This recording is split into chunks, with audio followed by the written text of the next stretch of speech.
के संकेत बेंजू प्लेयर दुर्बेजे जी कैलन ह। ई कोनो लड़की के बियाह हो गईल बा, ससुराल में गईल बे। जब वापस अपना नैहर में आइल, ओकरा नैहर के जवन प्रेमी बा मिलल बा, कहत बा कि काहो छोड़ के तो चल गईलो, बियाह दूसरा से कर लेलो। एगो बात पूछल चाहत तनी बतैबो। उ लड़की कहत या कि पूछा का कहतारा। उ लड़का पूछता का कहे, गोरी पिया तो है जाने ला कि ना, हमसे अधिक माने ला कि ना।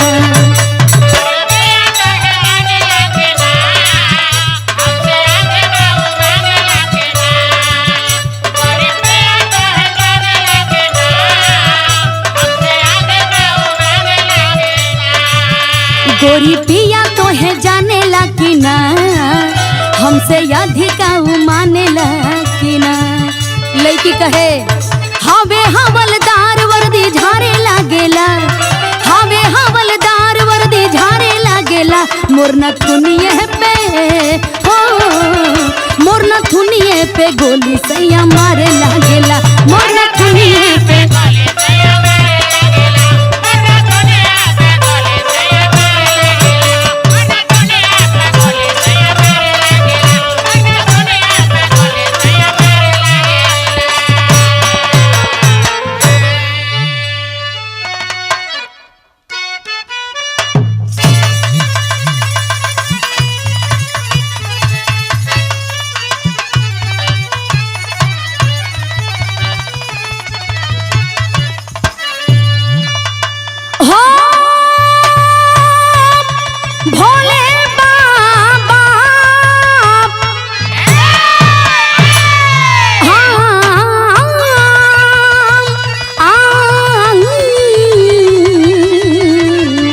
सवरिया भोले बाबा जोगिया हो राम।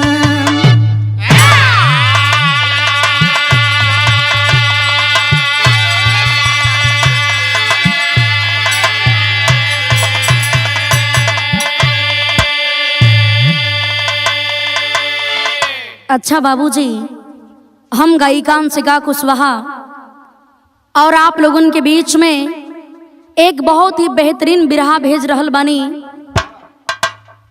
क्रिस एंटरटेनमेंट के सौजन्य से, जिनके मालिक हैं, जो जोगी भजन के सुपरस्टार गायक कलाकार हैं, आप सभी लोग चित परिचित हैं उनसे।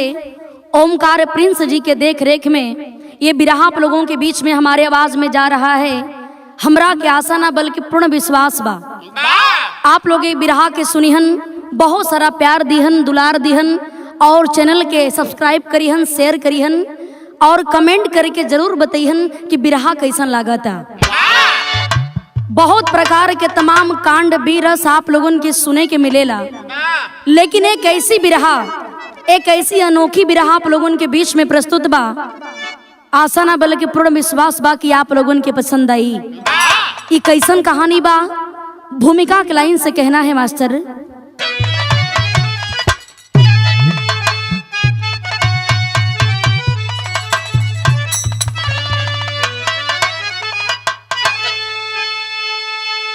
दास्ता दोस्ती की सुने हैं बहुत, एक सुनिए सुनाती हूँ अद्भुत पहेली। त्याग अनुराग नम्रता मर्यादा खातिर,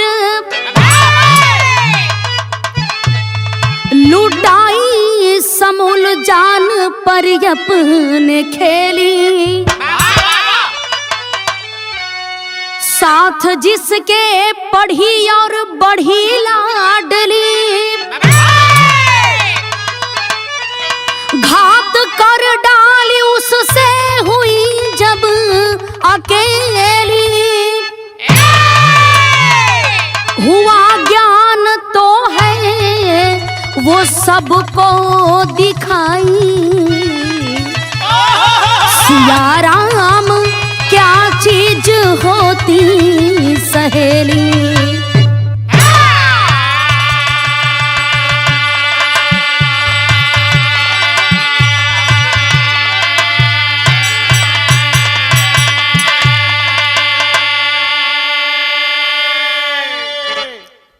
गौर करेंगे बाबू, बहुत ज्यादा बिरहा आप लोगन के दोस्त मित्र यार के सुने के मिलल हुई, लेकिन ये बिरहा एक ऐसी दो सहेलियों की है। दो सहेली का मतलब क्या होता है, सहेली का मतलब क्या होता है, और नारी का महत्व इस दुनिया में क्या है बाबू।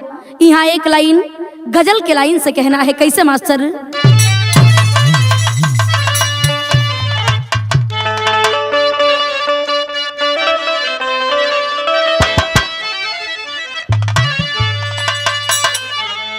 है जिंदगी कितनी खूबसूरत,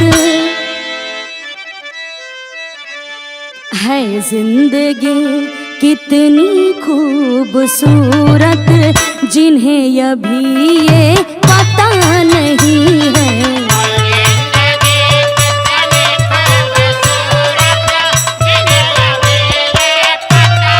क्या बात,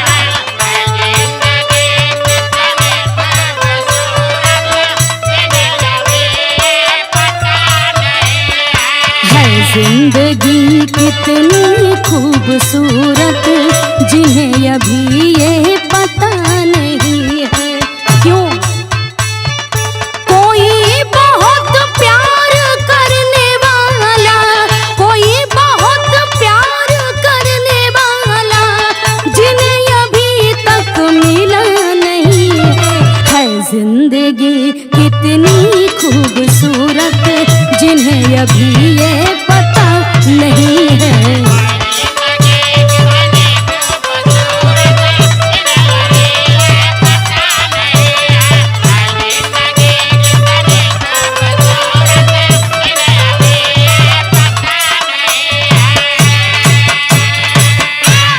लेकिन नारी होती है क्या, कहना है।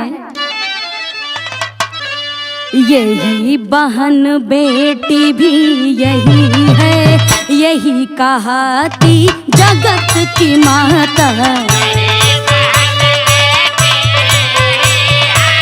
यही कहाती जगत की माता।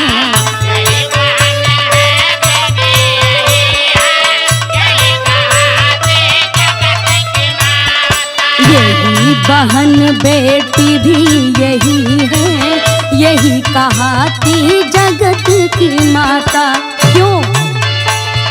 जन्मदायिनी कहलाती है, जन्मदायिनी कहलाती है, ऐसा रचना किया विधाता।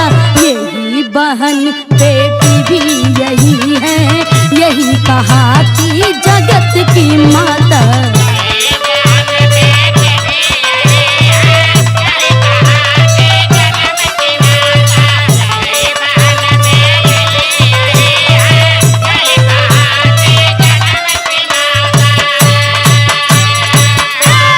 यहीं से कहानी की शुरुआत हो गई। कहानी कैसन बा, केकर कहानी बा, कहना है।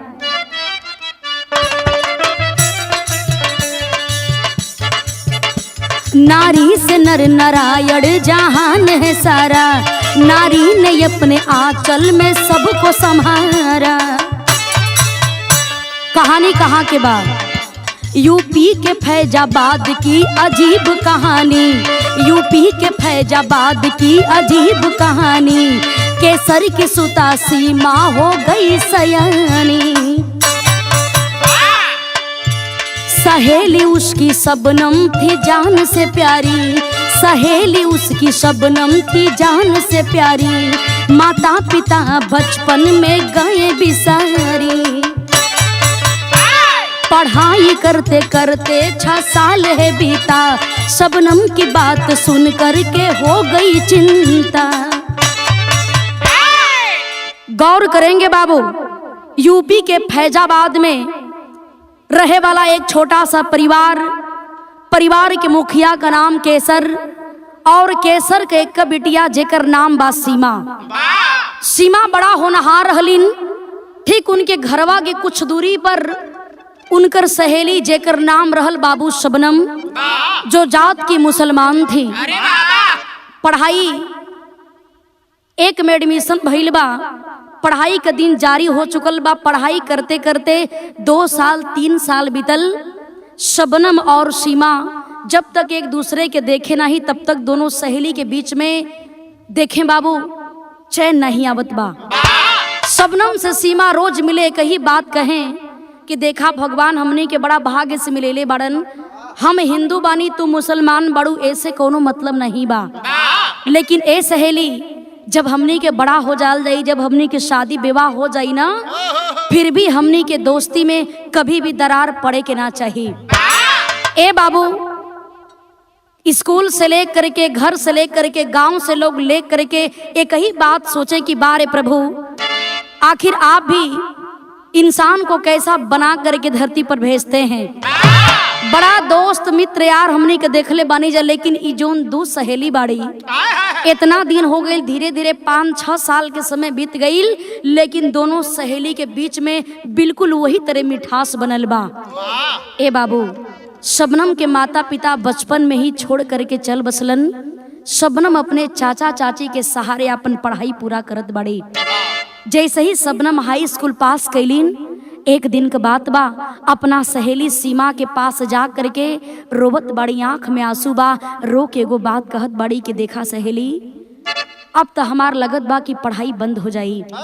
एली कि हमार चाचा चाची हमरा के पढ़ावल नइखे चाहत बड़न, काहे से कि जौन चाचा चाची के छोटा भाई बाना, छोटा बेटा बाना, उनकर भी पढ़ाई करल बड़ा जरूरी बा। लगत बा कि अब हमनी के साथ छूट जाई। ए बात के जब सीमा सुनले बाड़ी, ये बाबू सीमा समझावत बड़ी कि ऐसे काहे कहत बाड़ू। देखें शबनम रो के कहले बाड़ी। इहे गीत के लाइन बा मास्टर, कवन गीत बा?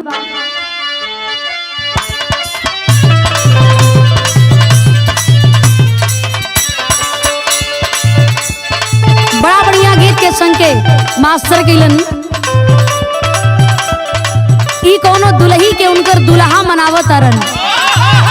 ए हमारा नी देखो तानी सवेरे से मुंह फुला के बैठल बाड़ू, मुंह तोहार सुखाइल रहता, ओठ झुराइल रहता। ए रानी का बात बा? दुल्हा मनावत आरन, पूछो तारन का? धनी बोला हमसे ये ना राज बाड़ू का हो।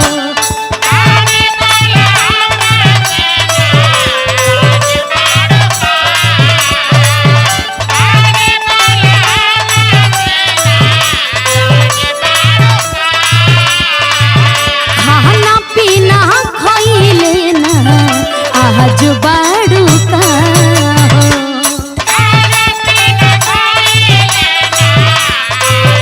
काहे नाराज बाड़ू?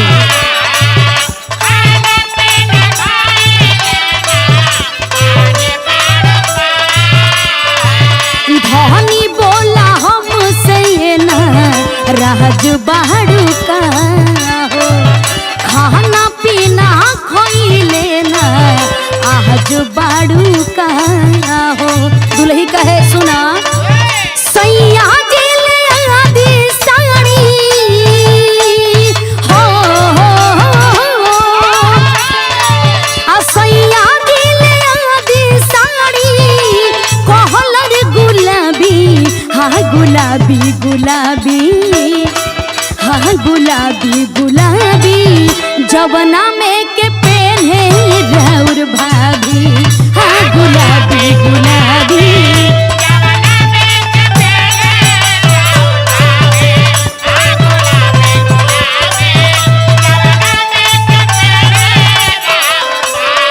लेकिन ई त गीत बा, शबनम के आंख में आंसू बा। आज अपना सहेली सीमा से कह रहल बाड़ी। ए सहेली सुना, रोवतारी कहतारी कैसे? सीमा से सब नंबर तावे लगली बात हो।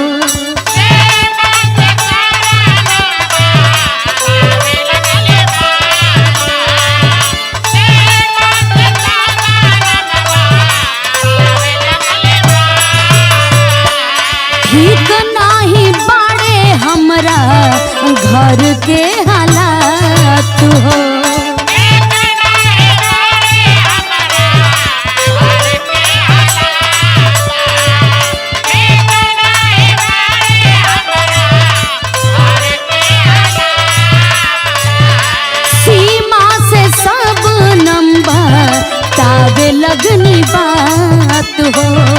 ठीक नाही बाटे हमरे घर के हालात हो।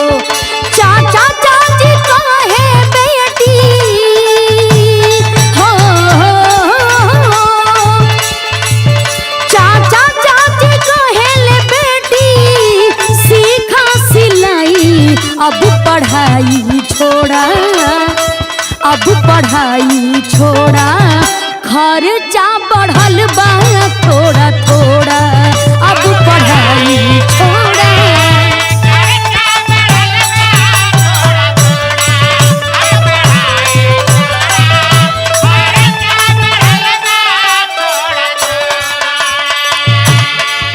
शबनम रो के कहे लगली कि जोन हमरे चाचा के बेटा बड़न हमार भाई सलीम के पढ़ाई करे में बहुत ज्यादा रुपया लगा था, यही से हम पढ़ ना पाई।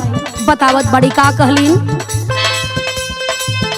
सलीम बीटेक करी है कैसे के पढ़ाई,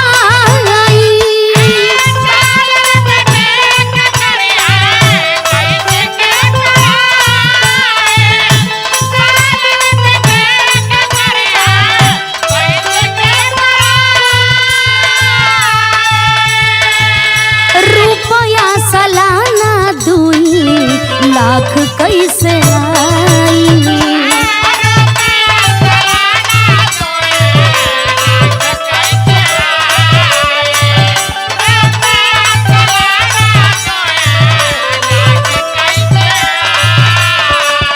अब्बू अम्मी याद आवे, अब्बू अम्मी याद अब पढ़ाई छोड़ा, अब पढ़ाई छोड़ा, खर्चा बढ़ल बा थोड़ा थोड़ा, अब पढ़ाई छोड़ा।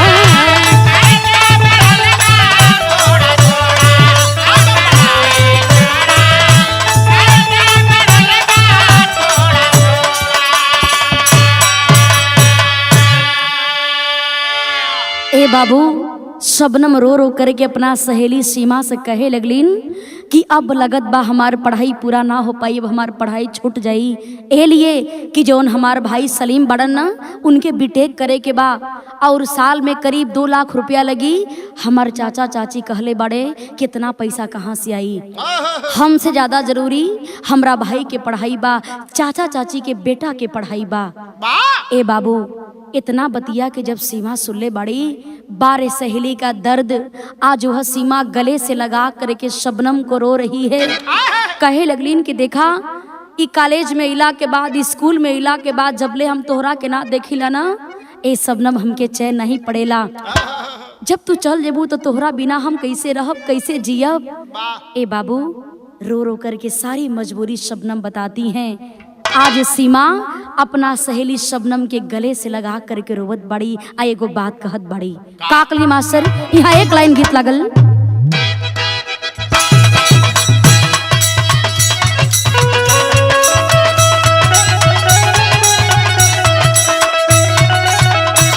यह गीत के लाइन बा, ई कोनो दुल्हन अपना सैया से कहे रे कि हमार सैया जी कैसन बड़न। बतावतिया का कहे, रेल घड़िया चलावेला बलमुआ,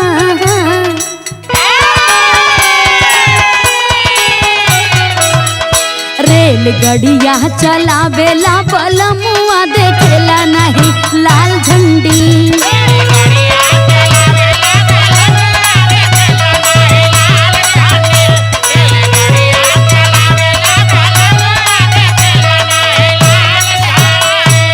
लेकिन गौर करिहन आज सीमा रोवत बाड़ी अपना शबनम सहेली के गले से लगा करके। का कहत बाड़ी, सीमा रोवेली छो पतिया, सीमा रोवेली छो पतिया, मुँह से नहीं आवेले बतिया,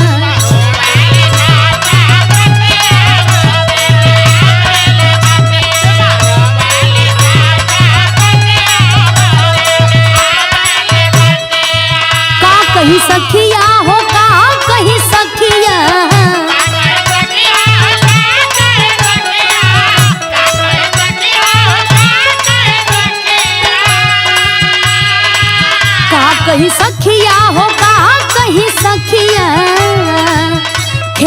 देखा खेलावे किस्मतिया, खेला देखा खेलावे किस्मतिया, मुँह से न आवेले बतिया।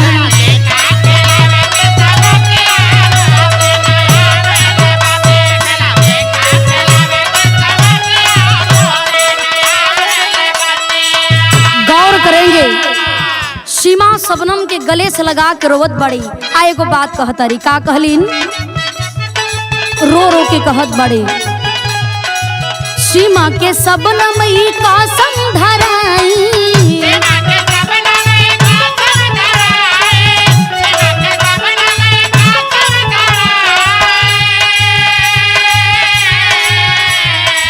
कहली की जारी तू रखी हम पढ़ाई,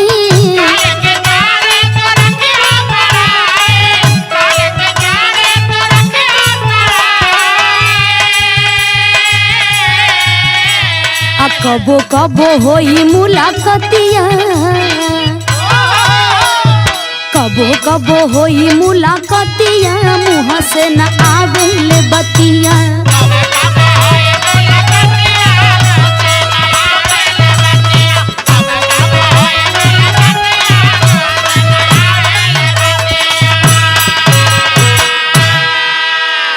दोनों सहेली गले से लिपट करके रोवत बड़ी। सीमा को गले से लगा करके शबनम समझा रही है, देखा बहनी, देखा सहेली, ये हमनी के मजबूरी बा, ये हमारा सबसे बेसी मजबूरी बा कि यदि आज हमार अब्बू और अम्मी जिंदा रहता ना, तो हम जितना चाहती उतना हम भी पढ़ाई कर लेती, लेकिन शायद ये प्रभु के भी मंजूर नहीं रहल। ए बाबू देखें, सीमा कहत बड़े कि आखिर तोहरा बिना हम कैसे रहब।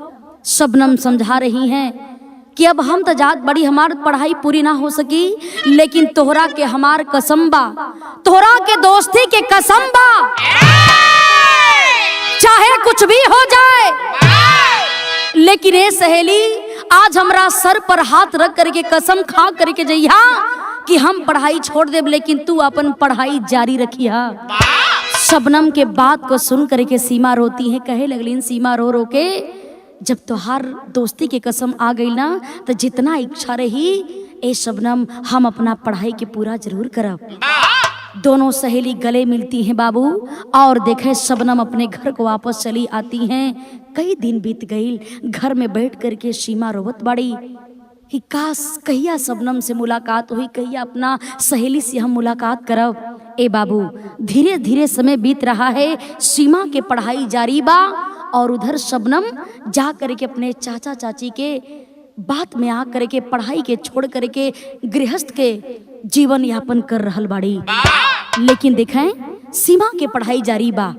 धीरे धीरे समय बीतल, सीमा एमए जही पास कैली न, सीमा के बाबूजी केसर आ करके अपना बिटिया के पास बैठ करके समझावत बने, ए बेटी तोहार पढ़ाई पूरी हो चुकल बा, लेकिन हर माई बाबू के दिल में यही इच्छा होला अपना बिटिया के पढ़ा के लिखा करके एक अच्छा इंसान बनाई, और हमार पूरा सपना पूरा कर देहले बाड़ू। पढ़ाई तो पूरी हो गई, लेकिन ए बेटी अब जिम्मेदारी एगो और हमार बा।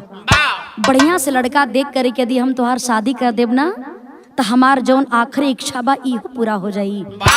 ए बाबू ए बात के सुन करके सीमा कुछ बोली नहीं। सीमा के सगाई के दिन रखा गई। जब सगाई के डेट फिक्स भइल बा, सीमा के दिल में एगो उद्गार उठल कि आज कुछ दिन के बाद हमार सगाई हुई, काहे ना आज चल करके अपना सहेली शबनम से हम मुलाकात कर लेही, शबनम के निमंत्रण दे लेही कि ए शबनम तोहरा बिना हमार शादी पूरी ना हो सकेला, काहे से कि हमनी के बचपन के सहेली बानी जा, और हम चाहतनी कि नए जीवन के शुरुआत हम तोहरा साथ में ही करी। तू हमरे साथे रहबू तो और हमरा के साहस मिली। यही बात सोच करके बाबू देखें सीमा निमंत्रण देने के लिए शबनम के घर जाए खातिर विचार बनावत बड़ी। तब तक भइल हका कहना है मास्टर गीत लगल।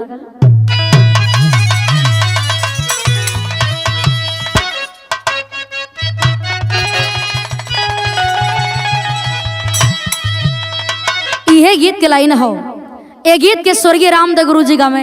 कैसे हो? कैसे गावे?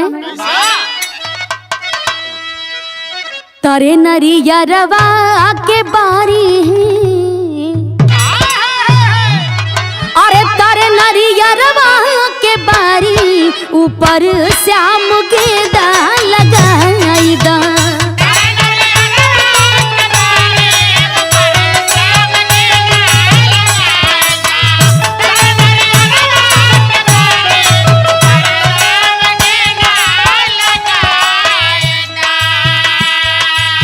लेकिन भइल का ए मैं सीमा कैली हाँ भाई, ए मैं सीमा कैली हाँ भाई सगाई के दिनमा पड़ल बा।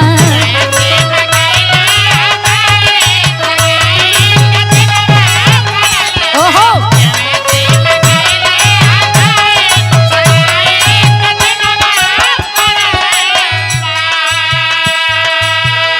सगाई के दिन पड़ गई। निमंत्रण ले करके सीमा शबनम के जब घर पहुंचलीन तब भइल का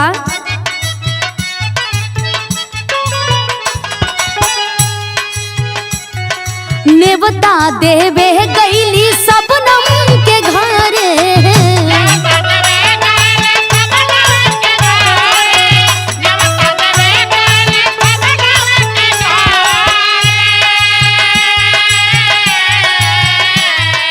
चाची कहे बेटी ऊपर परे,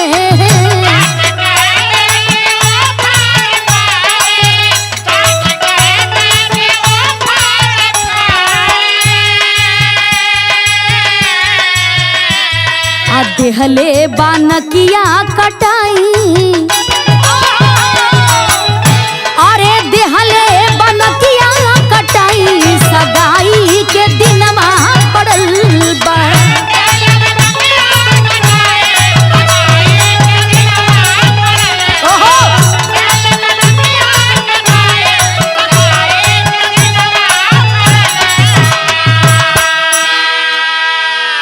ए बाबू शबनम के घरे सीमा निमंत्रण लेके जैसे ही पहुंचलीन जाके दरवाजा से आवाज देत बड़ी ए शबनम, ए शबनम। ए आवाज के जब वही शबनम के चाची के कान में ये आवाज जैसे ही गईल, शबनम की चाची घर से बाहर निकलली ना जाके कहत बड़ी कि तू के बाड़ू, के बाड़ू, आखिर तू शबनम के काहे पूछो दारू। सीमा ए बात के जब सुलिन जाके कहत बड़ी चाची हमरा के पहचानत न बड़ू, हम शबनम के सहेली सीमा बाड़ी। बचपन के हमने के बहुत दोस्ती रहल और आज भी हम उनकरा के अपना दिल से जान से भी ज्यादा प्रेम करीले। लेकिन आज हमार सगाई के डेट फिक्स हो चुकल बा, यही से हम सोचली कि चल करके सबसे पहला निमंत्रण अपना सहेली शबनम के हम देव। ए चाची शबनम कहीं दिखाई न देत बाड़ी, आखिर शबनम बाड़ी कहाँ। इतना बतिया के बाबू देखे जब चाची सुली न डांट करके कहने लगी, नाम मत लेना उस शबनम का, उस शबनम का नाम मत लेना। वैसी बेटी अल्लाह किसी के गोद में नहीं दे तो अच्छा होगा। ये बतिया के देखें बाबू जब सीमा सुनत बड़ी अवाक हो गईलीन, चाची तू का कहत बाड़ू। ए चाची तोहरा कहला का मतलब का बा, हमार सहेली शबनम का कहले बाड़ी। चाची कहे लगलीन कि कुछ दिन भइल बा, कई साल बीत गईल और जोन तू सहेली सहेली बार बार नाम रटत बाड़ू ना, तोहार सहेली शबनम कोनो दूसरा के साथे मुंह काला करके भाग गईल बा। हमार खानदान ने नाक कट गईल बा, ओकरा चलते ओ लड़की के चलते हम अपना मोहल्ला में अपना घर गांव में कहीं मुंह दिखावे के काबिल न बड़ी। ओइसन लड़की का नाम हमारे सामने मतला, जहां से आइल बाड़ू वहीं से वापस चल जा।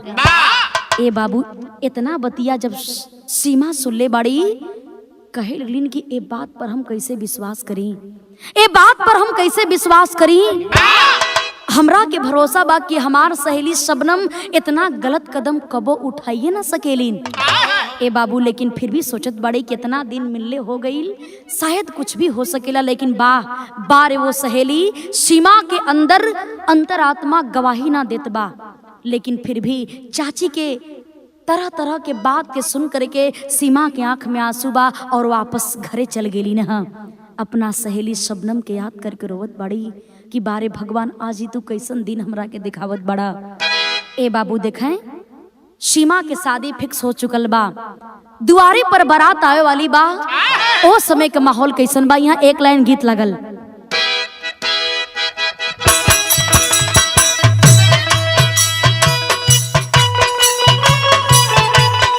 वाह,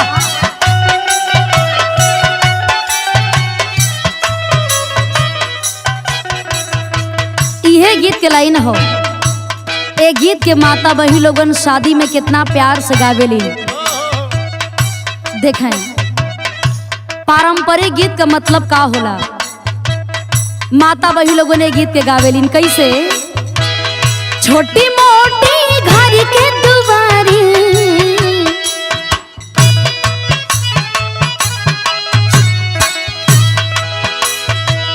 छोटी मोटी घर के दुआरी, लम्हर दामाद हो, तानी सहनी हुराए बाबू, तानी सहनी हुराए बाबू, पर छीली लाज हो, तानी सहनी हुराए बाबू।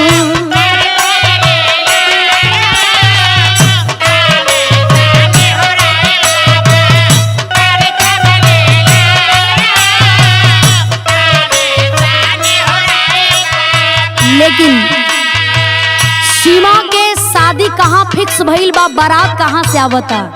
बड़ा खुशी के माहौल बा।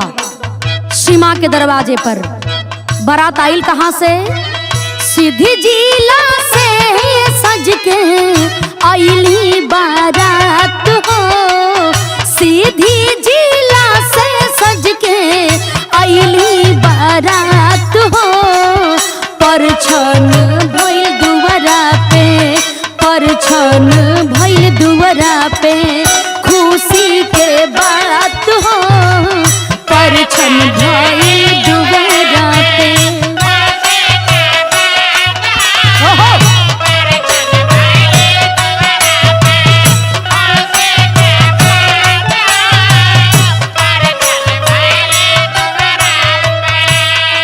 देखें सिद्धि जिला से बारात सज करके सीमा के दरवाजे पर पहुंचल। सीमा के पति के नाम बाबू सुरेंद्र, बड़े होनहार, बहुत ही खूबसूरत। गांव के लोग देखे तो कहें वाह बारे केसर, अपना बिटिया के पति कितना खूबसूरत खोजले बाड़न। बड़ा सुंदर माहौल बा। कहना है क्या, दुल्हा सुरेंद्र संगे सीमा कुमारिया,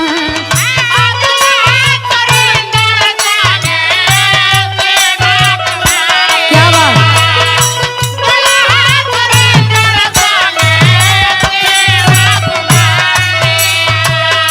मड़वा में सात फेर घुमली भवरिया,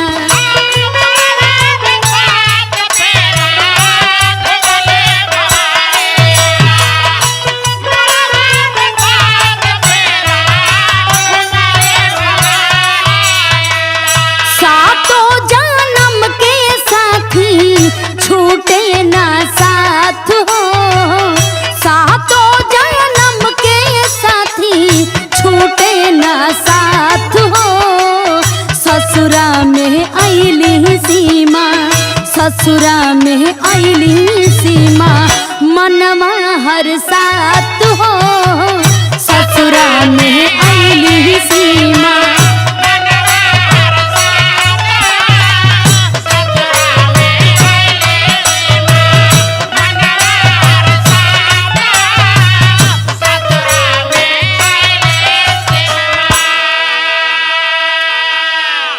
ए बाबू देखें सुरेंद्र नाम के लड़का से आज सीमा के शादी भइल बा।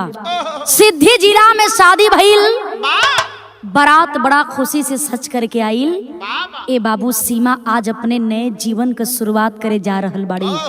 7 फेरा लेहलिन, शादी के कार्यक्रम संपन्न भइल। देखें लेकिन अंदर एक दर्द बा। कि आज हमरे शादी में हमार सहेली शबनम रहतीन तो आज का माहौल कुछ और रहत।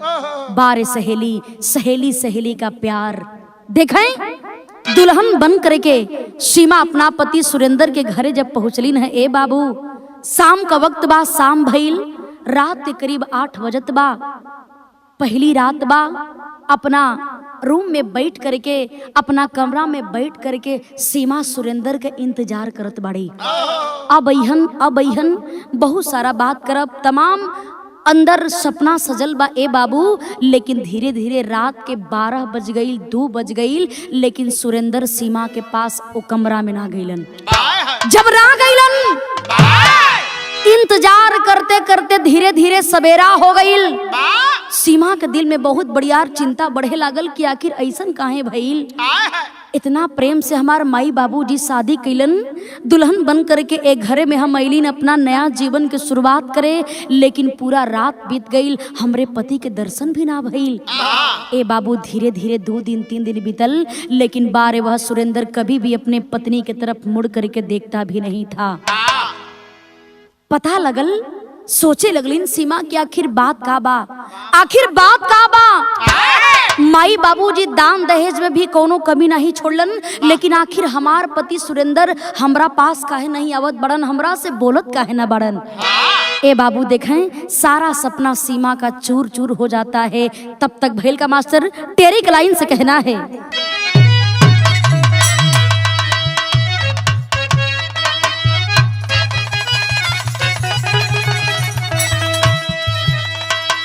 सपनमा सब सुहाग के टूटल, अरे सपनमा सब सुहाग के हो, सपनमा सब सुहाग के टूटल, मदिरा पान करत बा कोठे पर सजनमा, अरे सजनमा, अरे सजनमा। ए बाबू धीरे धीरे 4 दिन बीत गईल। घर के माहौल से पता लगल बा कि वह सुरेंद्र जब ही शाम हो जाए 4 बजे से लेकर के पूरी रात जा करके कोठे पर गुजारता था, जा करके कोठे पे रहता था। जितना भी पैसा आवे ले जा करके कोठे पर बाबू लुटाने का काम करता था, और शराब पी करके 24 घंटा शराबी बन करके और कोठे पर रात गुजारने का काम करता था। ए बतिया कि जब सीमा सुलीन बाबू रोवत बाड़ी की बारे भगवान, ई हमार किस्मत हमरा साथे कैसन खेल खेलत बा। ए बाबू एक दिन के बाद बा, सुबह का वक्त बा, करीब 8-9 बज रहल बा। सीमा अपना पति सुरेंद्र के पास थाली में भोजन लेकर के गईली न। हाँ, सुरेंद्र अपने पत्नी की तरफ देख भी नहीं रहा है, भोजन को खा करके जैसे ही जाना चाहता है, तब तक सीमा जा करके पैरवा के पकड़ ले ली, और पैर के पकड़ करके रो रो करके आज अपने पति सुरेंद्र से को बात कहत बड़ी। काकली मास्टर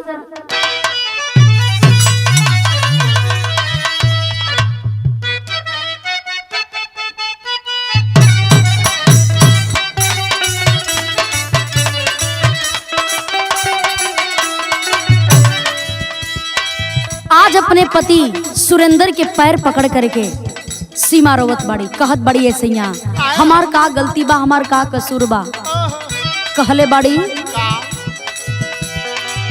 धाई के पयरिया रोवे सीमा ऊ गुजरिया, यार सीमा ऊ गुजरिया हो, सुना सजाना हमारन हो राम, किया हो राम रे।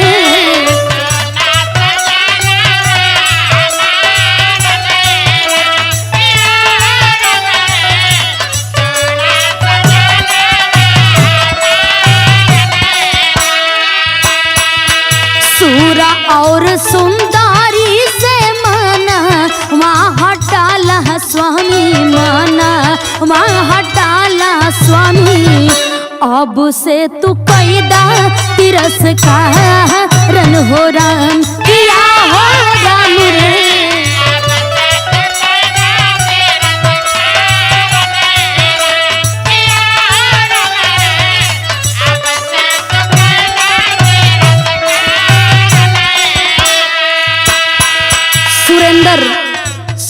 सीमा समझावत बड़िए सैया, आज पैसा बा, शोहरत बा, बहुत रुपया बा ना, तो कोठा तोहरा के बढ़िया लगता, लेकिन जा दिने पैसा खत्म हो जाई, वो कोठा भी तोहार न रही और न तो तोहार हित मित संगी साथी केहू कामे आई। ए सैया अब्बू से हमरे बात के मान जा, ऐसे काहे करत बड़ा। समझावत बड़ी का, धन बात यार दोस्त प्यारी, कोठे वाली बाटी प्यारी, कोठे वाली बाटी, खाली हाथ दे सब बिसारन हो राम, किया हो राम रे।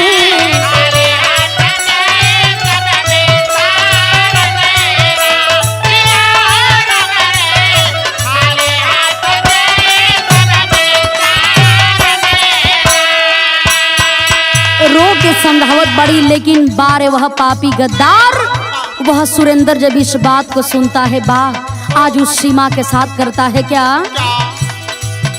यही पे कमीना खिंच के मारा, ले बाला तहबायर मारा, ले बाला तहबा हो, गिर गईली बिया हिला चारन हो राम, किया हो राम रे।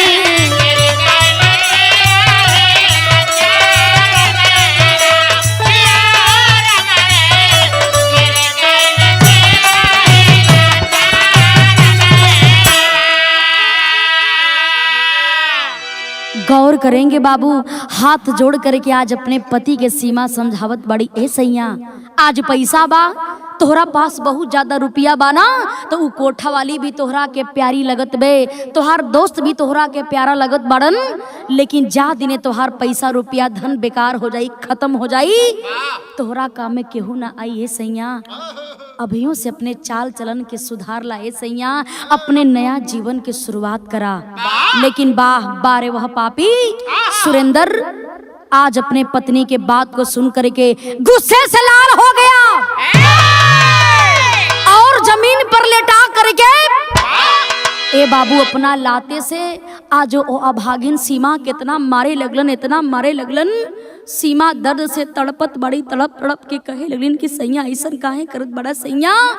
लेकिन देखें कोई भी बात सुनने के लिए वह सुरेंद्र तैयार नहीं है। फिर बात को सुनने के बाद फिर जा करके कोठे पर रात गुजारना चालू कर दिया, शराबी दोस्तों के साथ शराब पी रहा है, उसकी प्रक्रिया जारी है। लेकिन देखें आज रोवत रोवत अपना घर में अपने पापा के पास, अपने मम्मी के पास फोन लगा करके सीमा रोवत बड़ी, बाबूजी इतना प्यार से हमार शादी कैला ना, लेकिन लगत बा कि हमार जीवन सही से बीत ना पाई। माई रोवैया के सुन करके अपना बिटिया के देखें घर में बोलौली ना, पूछत बड़ी बेटी का बात बा, काहे रोवत बाड़ू, अबले कुछ काहे ना बतैलू। भैल का मास्टर कहना है,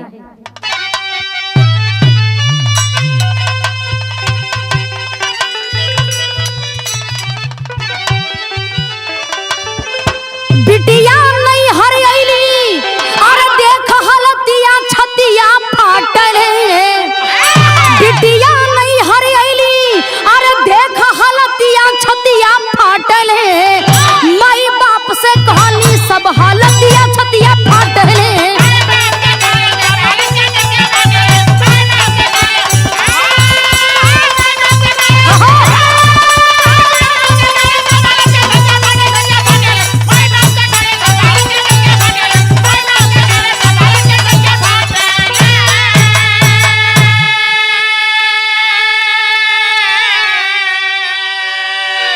ए बाबू आज माई अपना बिटिया सीमा के घरे बोलौलीन, समझावत बड़ी, ए बेटी काहे बदे रोवत बड़ू, बतावा का बा, का हाल बा।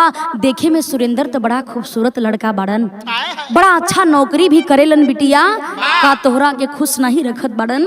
ए बाबू आज अपने माई के गोद में सर रख करके रो रो के सीमा कहत बड़ी, ए बाबू यही से कहल जाला कि नारी की जिंदगी क्या है। नारी की जिंदगी लोग कहलन कि हाय अबला तेरी यही कहानी, आंचल में दूध और आंखों में पानी।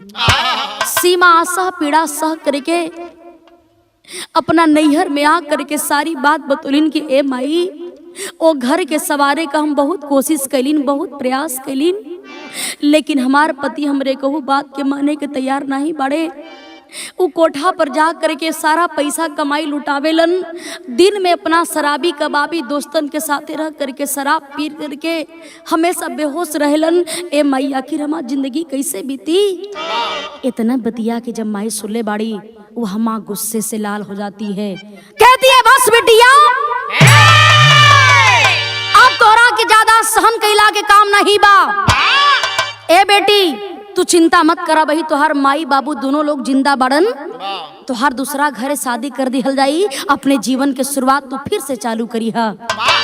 बारे वह सीमा कहे लेलिन कि ना हो माई, जब एक बार बंधन बंधा गई, मालिक जब एक बार इस शादी वाला धागा में बांध देलन ना तो चाहे कुछ भी हो जाए। यदि तोहरे दिल में जगह बात अपने घर पे हमरा के थोड़ा सा जगह दे दिया, हम सैया के नाम के सिंदूर लगा करके पूरा उम्र गुजार लेब, लेकिन दूसरा शादी कबो नहीं करब, दूसर शादी कबो नहीं करब। ए बाबू उधर सुरेंद्र अपने उसी जीवन को जी रहा है। देखें शराब पियला के चक्कर में कुछ दिन के बाद सुरेंद्र की नौकरी भी छूट जाती है। जब सुरेंद्र का नौकरी छूट गई, देखें खेत को बेच करके घर को बेच करके और शराब पीना चालू कर दिया, कोठे पर जा रहा है। धीरे धीरे समय बीतल हो, तब तक सीमा सोचत बाड़ी अपना ससुरा फोन लगा करके कि आखिर सुरेंद्र का हाल का बा। तब भैल का मास्टर आल्हा कलाइन से कहना है,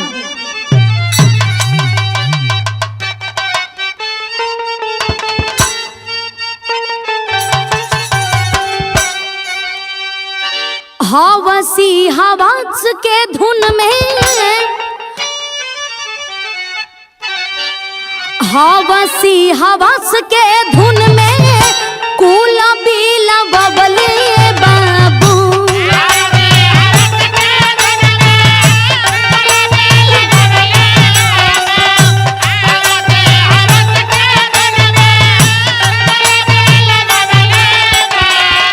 खेती बारी बेटी केहू, खेती बारी गाड़ी बेटी भैले कंगा।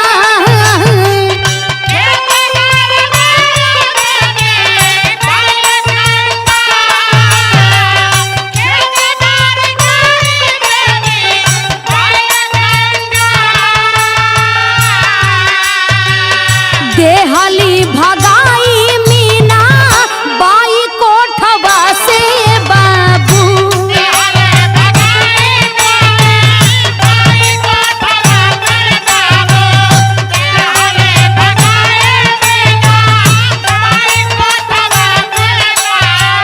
संगी साथी सब छोड़ी दिहले बेहाल।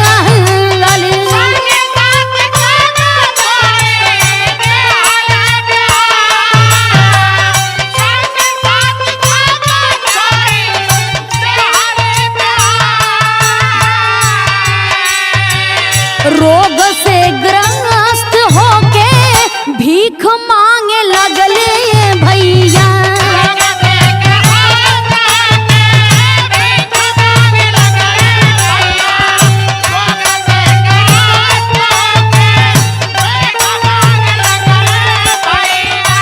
कैसो खबरिया गइल बा ससुराल रे।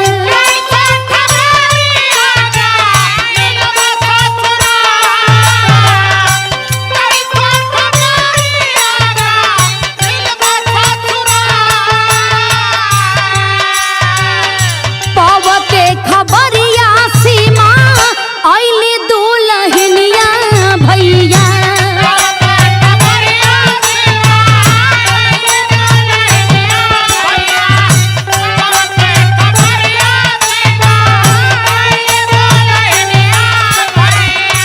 गहना के बेच दवाई करे तत्काल।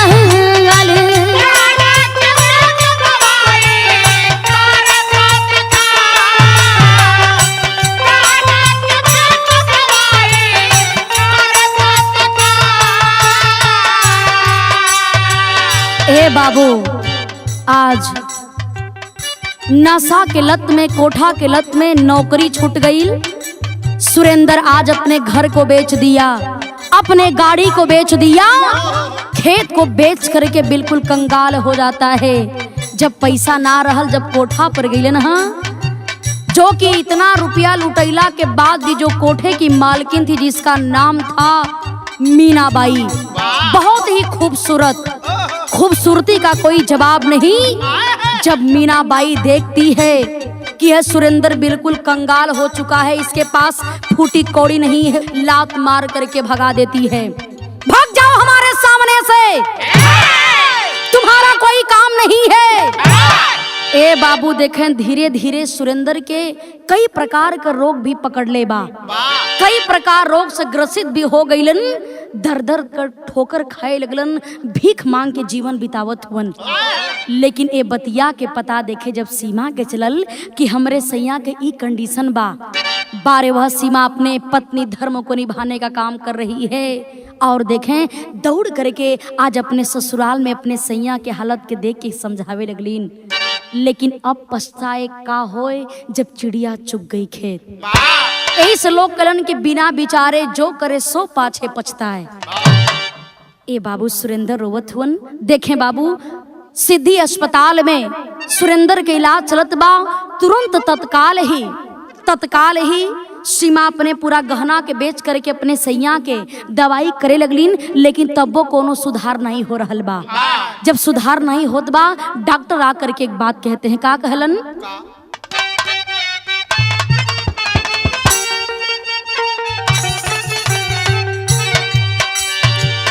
सिद्धि अस्पताल रे फर कैले बाबिया चू बाबू।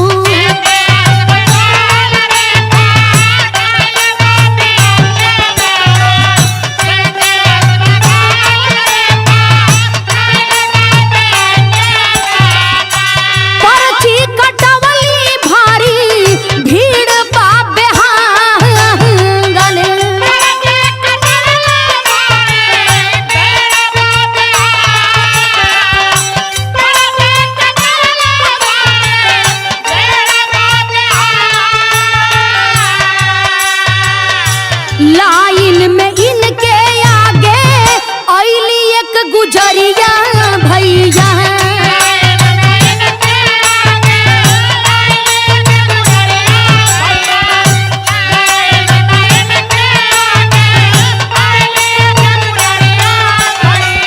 अनजाने में कहाँ सुनी भइल बाबा।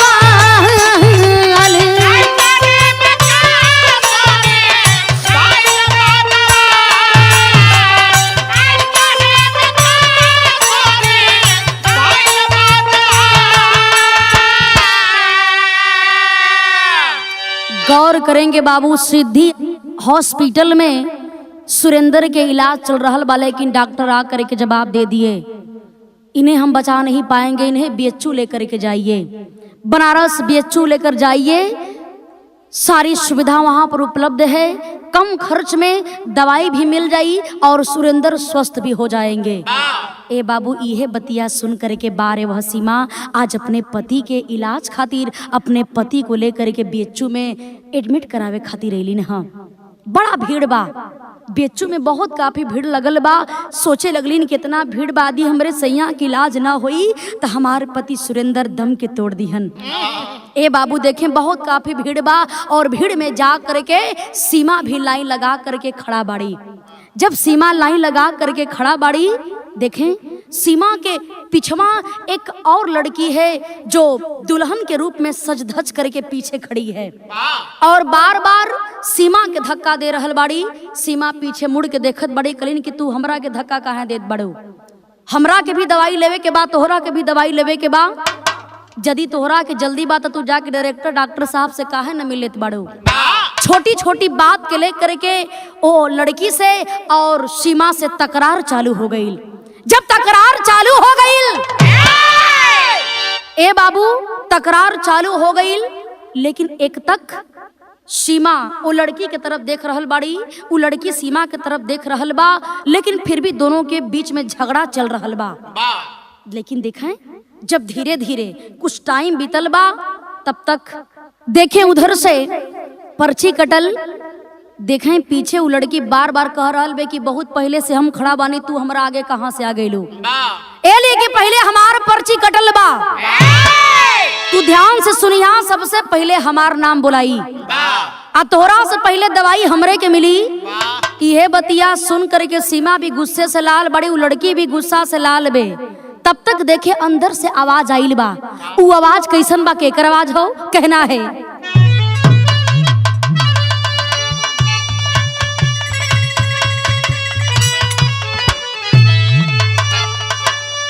शबनम शाहपुर फैजाबाद, अरे बोला आयल नामवा। शबनम शाहपुर फैजाबाद, बोला आयल नामवा।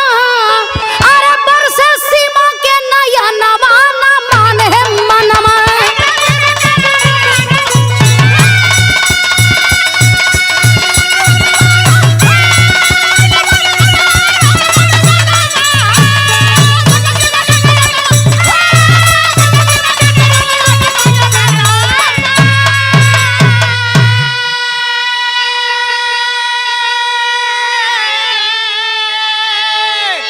गौर करेंगे बाबू, तब तक देखें आवाज आती है लाउड स्पीकर से, आवाज आती है शाहपुर फैजाबाद से। शबनम का नाम आइल कि शबनम शाहपुर फैजाबाद की, उसकी पर्ची कट गई है। इतना बतिया जब शबनम शाहपुर फैजाबाद के नाम आइल होए बाबू, इहे नमुआ सुनते उ जो लड़कियां पिछवा खड़ी रहल, दौड़ करके जाके खिड़की के पास पहुंचती है। तब तक ए आवाज के, ए बतिया के देखे जब सीमा सुले बड़ी, ये बाबू उनकर छाती फटे लगल, कलेजा फटे लगल। के रे ई शबनम शाहपुर फैजाबाद, ई त हमरे सहेली के नाम बा, ई त हमरे सहेली के नाम बा। ए बाबू तब तक दौड़ करके जाके खिड़की के पास, भीड़ को हटा करके खिड़की के पास खड़ी हो करके और सीमा जाग करके उस लड़की को अपने तरफ घुमा करके देखती है, पूरे नजरिया को देखती है। लेकिन देखा इतना दिन हो गई रहल, सब कुछ सकल सूरत में चेंजिंग हो चुकल बा। देख करके एक टक आंख हटत नहीं बा। देख करके सीमा के आंख से आंसू चले लगल। कहे लगलीन कि शबनम हमरा के पहचानत बाड़ू। बारे वह शबनम, जब शबनम देखती है ध्यान से, जब वही कुछ देर तक दोनों एक दूसरे के देखलीन हाँ, देख करके शबनम आज सब कुछ छोड़ करके बाबू, हाथ में पर्ची बा, पर्ची छूट गईल, आंख में आंसू भर गईल और आज अपने सहेली सीमा के गले से लगा ले लीन, लगा करके रोवे लगलीन कि सीमा तू यहाँ यो बीएचओ हॉस्पिटल में, हम तो कबो सोचले बिना रलीन कि हमनी के मुलाकात हो सकी। ए बाबू इतना बतिया जब सीमा सुनले बाड़ी, आज डांट करके शबनम को समझा रही है, दूर हो जाओ। ए शबनम, हमनी के दोस्ती इतना निराली रहल, लेकिन ए शबनम एगो बात बतावा कि इतना बढ़िया धोखा अपने परिवार के साथे काहे कैलू, ए सहेली के साथे काहे कैलू, कहाँ रहलू हो शबनम, और आज ए हॉस्पिटल में कैसे। हम तोहरा घरे शादी के कार्ड लेकर के अपना गई रहलीन, चाचा चाची कहलन कि शबनम घर छोड़ करके कोई दूसरा के साथे भाग गईल बा। इहे बतिया जब शबनम सुलीन हो बाबू, आंख से आंसू ना बल्कि खून चल रहल बा। रोके कहलीन, ए सहेली, ए सीमा हरता क्या नहीं करता, तोरा के हम का बताई कि माई बाबू ना रहलन तो बेटा बेटी के जिंदगी नरक से भी बदतर बन जाला। जाना तारू ए सहेली, ए सीमा, जाना तारू ना, पढ़ाई छोड़ देलीन। ठीक 2 साल के बाद हमरे जोन चाचा के लड़का रहल, ओकर पढ़ाई खातिर पैसा ज्यादा लगत रहल। हमार चाचा चाची ले जा करके हमरा के कोठा पर बेच देलन। और जाना तारू, हमरा के यहाँ से बहुत दूर, फैजाबाद से बहुत दूर सिद्धि जिला में ले जा करके कोठा पर हमार चाचा चाची बेच देलन। जिंदगी हमार नर्क से भी बदतर बन गई। लेकिन अब हम का करी, हम तो केहरो के ना भैलिन हो सहेली, हम केहरो के ना भैलिन, अपने जिंदगी के बितावे लगलीन। अजाना तारो, और इहे प्रक्रिया आज भी हमार चल रहल बा। कुछ तबीयत में दिक्कत बा, एकरा वजह से हम यहाँ पर आइल बानी। देखा बगल में हमार 4 व्हीलर बा, हमरे साथे तमाम लोग, हमार साइडो भी साथ में आइल हुअन। काहे से कि हमरे पास बहुत प्रॉपर्टी हो चुकल बा। ए बीएचयू में ए बनारस में भी कई जगह हमार मकान बा, कई जगह जमीन हो चुकल बा, फैजाबाद में भी हमार जमीन हो चुकल बा, और सिद्धि जिला में भी बहुत सारा प्रॉपर्टी हम बना ले बानी। लेकिन इज्जत के नाम पर हमार कोनो मतलब नहीं बा। हम का करी सहेली? ए बाबू जब इतना बतिया सीमा सुनले बड़ी रोवे लगलीन, तब देखें सवाल करती है शबनम कि तू काहे खातिर यहाँ आइल बड़ू, केकर तबीयत खराब बा? तब भइल का मास्टर, अरे सगरी कहानियां बतावे लगली सखिया, अरे देखी के सुरेंद्र के बरसत बयखिया।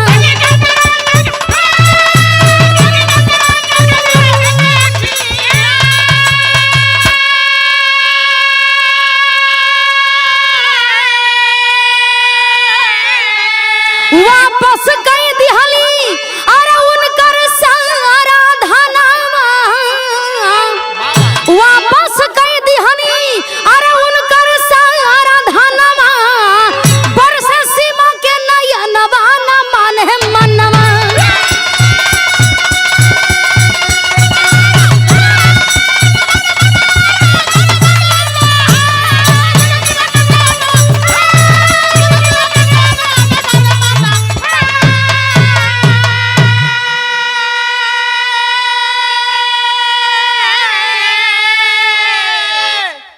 गौर करेंगे बाबू, देखें आखिर में आज सारी बात सीमा बतौलीन की का तोहरा के बताई। हमार शादी बाबूजी बड़ा प्रेम से बड़ा प्यार से कैले रहलन, वही सिद्धि जिला में जहाँ का तू बात करत बड़ू, वही के हमार पति भी बड़न, उनकर नाम सुरेंद्र बा। देखा वही बगल में उनकरा के स्टेचर पे हम सुता के आइल बानी दवाई खातिर के, उनकर हालत बहुत खराब बा।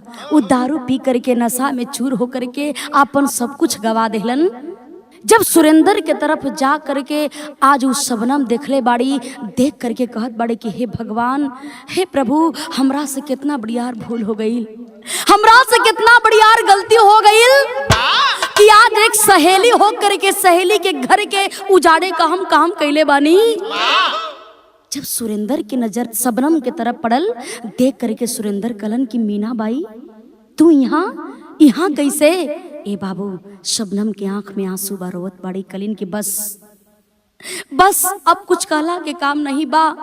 हम मीना बाई तब बाद में बल्ली ना, लेकिन ओकरा पहले हम अपने सहेली के सहेली बाड़ी और हमनी के बहुत सच्चा मित्रता रहल। लेकिन ई हमार देन बाहो सीमा कि आज तोहार पति के हालत ई हो चुकल बा, जितना धन दौलत बेच करके सब कुछ हमरा ऊपर लुटा देले बड़न। एमन सबसे बड़ी यार हमार दोस्त बा। ए बाबू, आज वह शबनम अपने सहेली के फर्ज को अदा करती है, सारा धन वापस कर देती है, घर भी दे देती है, और कहलिन की देखा अब तो हमार जिंदगी बदल चुकल बा, हालात के वजह से हमार जिंदगी बदल चुकल बा। लेकिन कभी भी कोनो काम पड़ी न सहेली तो हम तोहरा कामे हमेशा आईब। ए सहेली के जान भी तोहरा खातिर हाजिर बा। ए बाबू देखें, आज सुरेंद्र का इलाज भी बढ़िया से हो गई और सीमा अपने पति के साथ अपने जीवन को सुखमय बिताने लगी। ए होता है सहेली सहेली का फर्ज। कहानी खत्म भइल, आखिरी लाइन में कहना है, गुरु बिहारी गुरु रमन श्यामा भय स्वर्ग के वासी,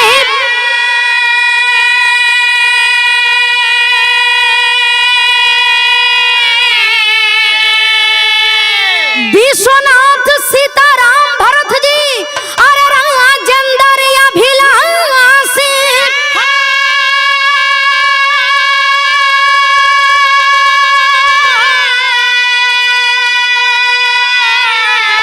सपनवा सब सुहाग कहे टूटल, अंशिका